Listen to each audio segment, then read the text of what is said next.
Welcome, dear listeners, to History with Herodotus, where we embark on a journey through the vast expanse of human experience, guided by the lantern of curiosity and the compass of critical thinking. Today we find ourselves in the realm of the Merovingians, a dynasty that once ruled over the fertile lands of Gaul, leaving an indelible mark on the tapestry of European history. As we delve into the origins of this fascinating epoch, let us first set the stage with a brief overview of the Merovingians. This enigmatic people, named after their supposed founder Merovec, would eventually give rise to a powerful kingdom that stretched from the Pyrenees to the Rhine and from the Atlantic coast to the Alps.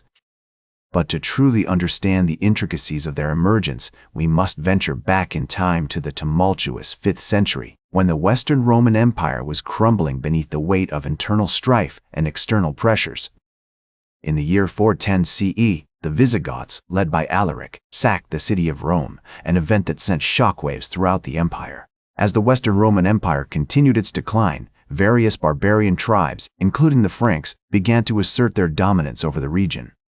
The Salian Franks in particular would play a crucial role in the formation of the Merovingian dynasty. Let us transport ourselves to the lush landscapes of northern Gaul, where the Salian Franks had established their stronghold. The year 428 CE marked the beginning of the reign of Clodion, a Frankish king who would lay the foundations for future Merovingian expansion. His successor, Merovec's father, Clodio, would further solidify Frankish control over the region, paving the way for the rise of the Merovingians.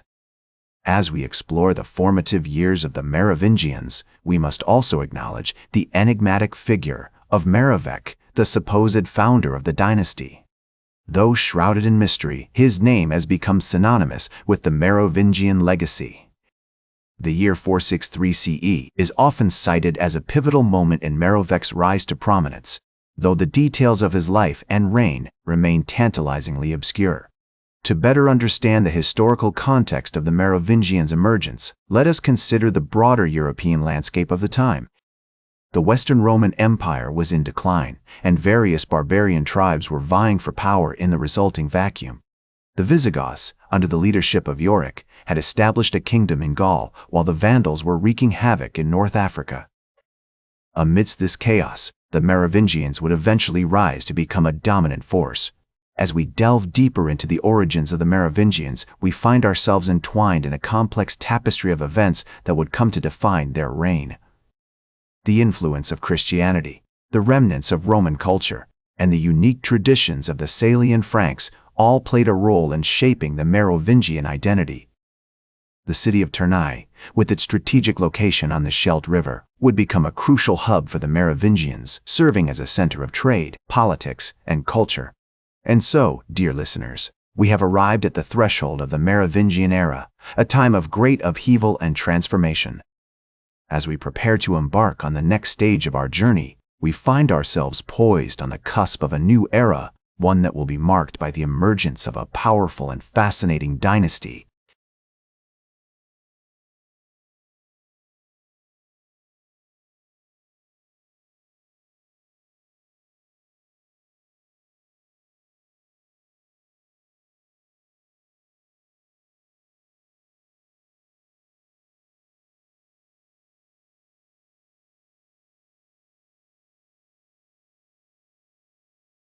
Welcome back to History with Herodotus, where we continue our journey through the fascinating realm of the Merovingians.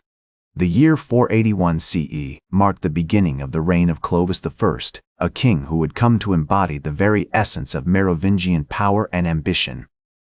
Through a series of strategic alliances, military conquests, and clever diplomacy, Clovis managed to unify various Frankish tribes, laying the foundations for a vast and powerful kingdom. One of the most significant events of Clovis's reign was his conversion to Christianity in 496 CE, an act that would have far-reaching consequences for the Merovingian dynasty and European history as a whole. This conversion not only helped to solidify Clovis's position among the Christianized Gallo-Roman population, but also facilitated the spread of Christianity throughout the Frankish territories. As we explore the reign of Clovis I, we find ourselves in the midst of a vibrant cultural landscape where the remnants of Roman culture blended with the unique traditions of the Franks. The city of Paris, which had been an important center during the Roman era, began to flourish once more under Merovingian rule, becoming a hub for trade, learning, and artistic expression. The Merovingians' administrative and legal systems also underwent significant developments during this period. The Salic Law, a comprehensive code of laws that governed Frankish society, was compiled and implemented, providing a framework for justice and governance throughout the kingdom. This law code not only reflected the social and cultural norms of the Franks, but also demonstrated the Merovingians' ability to adapt and integrate elements of Roman law into their own legal traditions.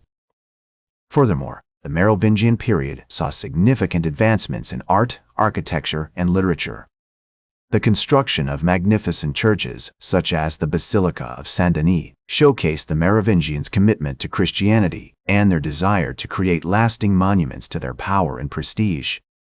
The illuminated manuscripts produced during this era, such as the Galatian Sacramentary, demonstrate a high level of artistic sophistication and attention to detail. As we continue our journey through the height of Merovingian power, we find ourselves in the company of some of the most fascinating figures of the time. Queen Clotilda, Clovis's wife, played a crucial role in promoting Christianity and fostering alliances with other European kingdoms. The legendary Queen Radegund, who founded the monastery of Sainte-Croix in Poitiers, exemplifies the important contributions women made to Merovingian society and culture. The Merovingians' military prowess and strategic alliances also enabled them to expand their territories, incorporating various regions into their kingdom.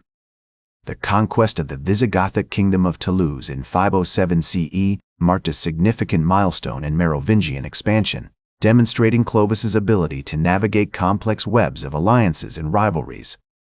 As we reach the pinnacle of Merovingian power, we are reminded that this period was not without its challenges and controversies. The struggles for succession, the conflicts with neighboring kingdoms, and the internal power struggles all contributed to a complex and dynamic landscape. And so, dear listeners, as we conclude our exploration of the Merovingians' rise to power, we find ourselves at the threshold of a new era, one marked by the decline of this fascinating dynasty.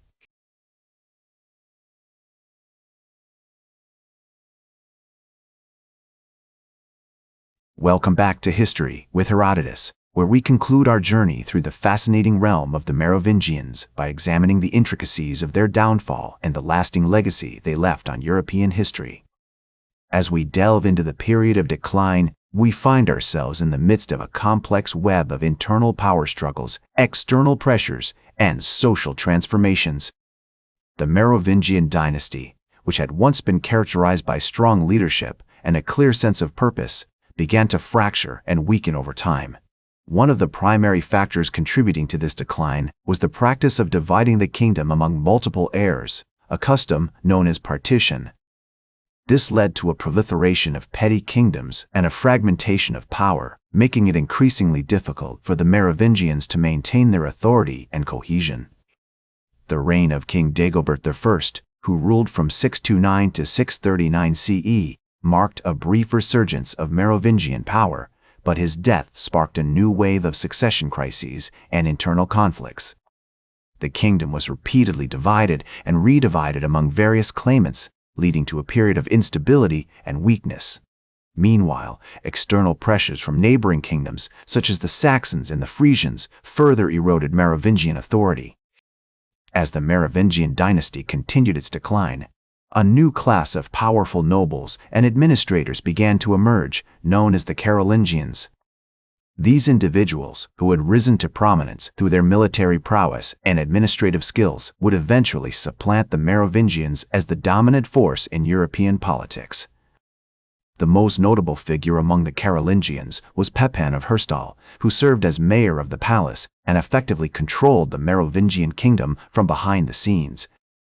The final blow to the Merovingian dynasty came in 751 CE, when Pepin's son, Pepin the Short, deposed the last Merovingian king, Childeric III, and had himself crowned as the new king of the Franks.